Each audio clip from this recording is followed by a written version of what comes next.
Hello guys, మా మావ AC switch పోయిందిరా అని ఫోన్ చేశాడు. ఇంకా నేను తీసుకొని బయలుదేరాను. వెళ్ళి చూస్తే స్విచ్ ఇరిపి బయటకు వచ్చేసింది. ఇంకా మనం తెచ్చిన కొత్త దాంతో దాన్ని రీప్లేస్ చేయాలి. ఏందో చేతులు పెట్టి కలిపెట్టేస్తున్నావు, షాక్ కొట్టద్దురా అంటే నేను ఆల్రెడీ ఎంసీబీ ఆపేస్తున్నాను. ఇట్లా కరెంట్ పని చేసేటప్పుడు ఎంసీబీలు ఆఫ్ చేసుకుంటే మనం నీట్ గా చేసుకోవచ్చు. ఇలా కాకుండా కొన్నిసార్లు లైన్ మీద చేయాల్సి వస్తుంది. అలాంటప్పుడు ఒళ్ళు దగ్గర పెట్టుకుని జాగ్రత్త చేయాలి. లేకపోతే ఏం కాదు, జస్ట్ షాక్ కొట్టద్దు అంతే.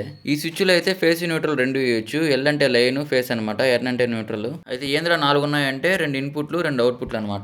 ఈ స్విచ్కి వచ్చి 2 బ్లాక్ వైర్లు ఉన్నాయి కదా, ఇవి వచ్చి ఇండికేటర్ కి. అదే మనం స్విచ్ చేసినప్పుడు లైట్ వెలగద్ది కదా, దానికి ఆ 2 వైర్లు వచ్చి ఒకటి ఫేస్ కి ఒక న్యూట్రల్ కి ఇవ్వాలి, అవుట్పుట్లకి.